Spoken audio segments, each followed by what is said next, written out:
Mit nevezünk zöld építészetnek? Mi a hivatalos definíciója? A zöld építészet egy komplex fogalom, ami az egészségbarát és környezetbarát építőanyagoknak az összességét jelöli. Nézzünk egy konkrét példát. Ugye most itt állunk egy konyhában. Mi a különbség a hagyományos építészet és a zöld építészet között ebben a konkrét esetben? Összességében az itt felhasznált anyagoknak a nagy része az újrahasznosított anyagokat tartalmaz, alacsony oldószertartalmú anyagok, kicsi a VOC, tehát illékonyszerves agyület kibocsátású, és utána, amikor ez a konyha egyszer majd megsemmisül, akkor újrahasznosíthatóak lesznek ezek a termékek. Melyek a legfontosabb előnyei mondjuk ezeknek az anyagoknak? A kiadóságot mondanám, hogy tehát sokkal kevesebb kell belőle, sokkal gyorsabban tudnak vele dolgozni, tehát ez nagyon fontos egy kivitelezőnek, hogy egy hét alatt végez egy konyhapulttal, vagy két nap alatt meg tudja csinálni, illetve a költség nyilván. Megrendelők oldaláról ez megjelent már, mint igény a zöld építészet, és itt tudtunk belépni. És nagyon szerencsés volt a szituáció, mert a felhasználók, a festők meg a burkolók nagyon megörültek ennek, hogy ilyen termékkel tudnak dolgozni. Tehát a kettő szerencsés párosításáról beszélhetünk, hogy igény volt rá, és egy olyan anyagot tudtunk adni, amivel szívesen dolgoznak a szakemberek, a mesteremberek. Ugye egy fontos kérdés a költséghatékonyság is. Mit jelent ez a zöld építészet esetében?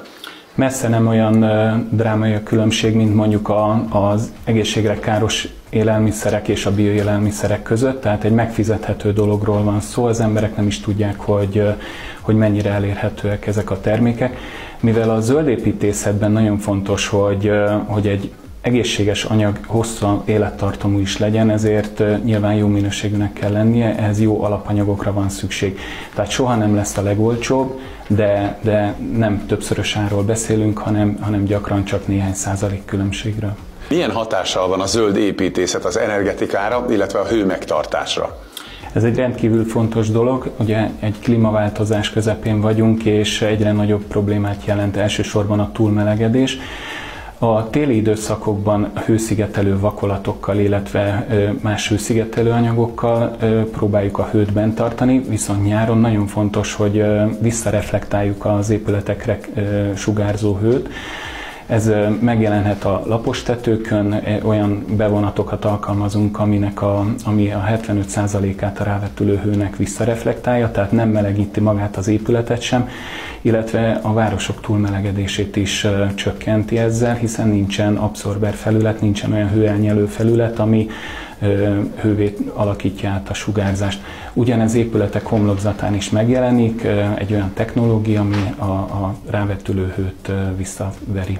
Én azt gondolom, hogy nincs más lehetőség csak ezt az utat választani, tehát hogyha továbbra is ezt a környezetromboló technológiát választja a bolygó nagy része, akkor nagyon nagy ökológiai lábnyommal és nagyon gyorsan fogjuk ezt a komfortos világot lezárni. Tehát oda kell figyelnünk, hogy milyen nyersanyagokat használunk, milyen módon szállítmányozzuk ezeket az anyagokat, hogy használjuk fel, és milyen káros anyag kibocsátása van ezeknek a technológiáknak. Én nem gondolom, hogy más irány van.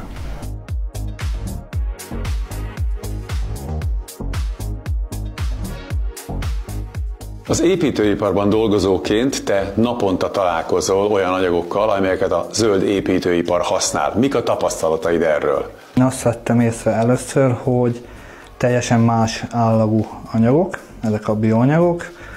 Egyrészt a munkát könnyítik meg, másokkal könnyebben bedolgozhatóbb, másrészt pedig az embernek a bőrét sokkal jobban megkíméri. Régen nekem mindig kitöredezett a körmöm, kizáradt a kezem, kisebesedett, és mióta ezt használom, azóta ez nem tapasztalható.